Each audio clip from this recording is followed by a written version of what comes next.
Halo semuanya, hari ini kita bakal kupas tuntas soal satu urusan administrasi yang jujur aja sering bikin pusing, legalisir KTP dan kartu keluarga. Tenang, kita bakal bikin proses yang kelihatannya ribet ini jadi simpel banget. Pasti banyak dari kita yang pernah ngalamin ini kan? Lagi semangat-semangatnya ngurus pendaftaran, mau ngajuin pinjaman, atau ngelamar kerja, tiba-tiba ada syarat tambahan, fotokopinya harus dilegalisir. Langsung deh rasanya kayak ada tembok birokrasi di depan mata. Nah, sebenarnya apa sih legalisir itu? Dan yang lebih penting, di zaman sekarang masih perlu nggak sih? Oke, sebelum kita jauh-jauh bahas caranya, kita jawab dulu pertanyaan paling mendasar. Legalisir itu apa sih? Dan di era serba digital kayak sekarang, emangnya masih relevan ya? Gampangnya gini, legalisir itu intinya proses pengesahan. Jadi petugas yang berwenang itu bakal ngecek fotokopian dokumen kita, dicocokin sama yang asli, terus dikasih stempel dan tanda tangan basah. Tujuannya simpel banget, cuma buat mastiin kalau salinan itu beneran sah, punya kekuatan hukum yang sama kayak aslinya, dan tentu aja biar gak ada yang masukin data. Nah, ini nih yang penting banget buat kita tahu. Coba lihat bedanya.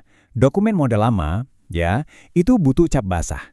Tapi dokumen yang lebih baru, yang udah ada QR code-nya, kayak KTP elektronik dan KK keluaran sekarang, itu sebenarnya udah nggak perlu dilegalisir lagi.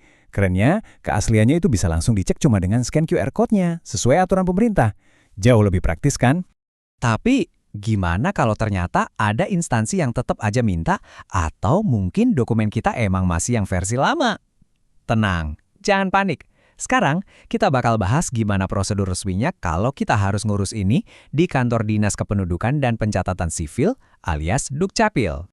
Prosesnya itu sebenarnya straightforward banget loh. Pertama, siapin dulu dokumennya, KTP dan KK yang asli, plus fotokopiannya secukupnya. Kedua, langsung aja datang ke kantor Dukcapil sesuai domisili KTP kamu ya. Ingat, harus sesuai domisili. Ketiga, serahin semua dokumen tadi ke petugas di loket, nanti mereka yang akan verifikasi. Dan yang terakhir, tinggal tungguin deh dapat stempel dan tanda tangan. Udah beres. Dokumen kamu siap digunakan. Biasanya sih prosesnya cepet. Kalau lagi nggak antre, bisa kelar dalam hitungan menit aja. Oke, kita udah tahu langkah-langkahnya. Sekarang kita detailin lagi ya, apa aja yang perlu disiapin, dan ini yang paling sering ditanyain, bayar berapa sih? Syaratnya super simple, kamu cuma perlu bawa KTP, sama KK yang asli, terus sama fotokopiannya. Saran saya, bikin beberapa lembar sekalian. Yang penting, pastiin fotokopiannya jelas ya, jangan ada yang kepotong. Biar pas dicek sama petugasnya lancar jaya. Dan ini dia jawabannya. Berapa biayanya? Jawabannya adalah 0 rupiah. Yep, benar banget, gratis. Sesuai aturan dan undang-undang, semua urusan dokumen kependudukan termasuk legalisir ini, itu nggak dipungut biaya sama sekali. Jadi, ini adalah layanan resmi dari negara yang tidak berbayar. Oke, sekarang kita masuk ke senario yang kayaknya banyak banget yang ngalamin. Aturannya kan harus diurus di Dukcapil sesuai domisili. Terus gimana dong kalau kita lagi sibuk kerja atau bahkan lagi merantau di luar kota? Masa harus pulang kampung cuma buat legalisir? Ada solusinya nggak ya? Nah, ini kan kendala klasik banget nih. Kewajiban ngurus di kota asal itu bisa jadi PR besar kalau kita nggak punya waktu atau budget buat pulang. Tapi tenang, untungnya ada kok beberapa jalan keluar yang bisa kita coba. Pada dasarnya ada dua opsi utama. Opsi pertama, pakai surat kuasa. Kamu bisa minta tolong keluarga atau teman yang kamu percaya buat ngurusin. Caranya, bikin surat kuasa resmi, tanda tangan di atas materai, kasih ke mereka. Opsi kedua, yang sering kali jadi pilihan paling praktis, adalah pakai jasa profesional atau biro jasa yang emang udah jago di bidang ini. Coba deh kita bahas lebih dalam opsi kedua tadi. Menggunakan jasa profesional ini bisa jadi penyelamat buat kita-kita yang super sibuk. Ini solusi paling efisien buat siapapun yang ngerasa waktunya berharga banget dan ya males ribet sama birokrasi. Keuntungan utamanya jelas banget.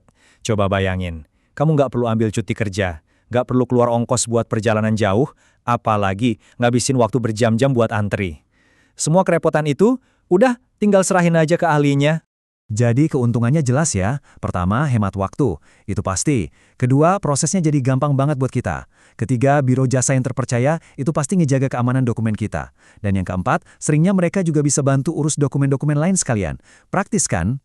Nah, kalau kamu emang lagi mempertimbangkan opsi ini, salah satu penyedia jasa yang bisa diandalkan itu adalah Jangkar Groups. Mereka ini memang spesialisnya bikin urusan dokumen kayak gini jadi lebih gampang. Jadi, intinya gini, kalau waktu dan energi kamu itu lebih berharga daripada harus pusing-pusing ngurus birokrasi sendiri, ya menyerahkannya ke tim ahli itu adalah pilihan yang sangat cerdas. biar kamu bisa tetap fokus sama kerjaan atau hal lain yang lebih penting. Buat info lebih lengkap, kamu bisa langsung aja cek website mereka.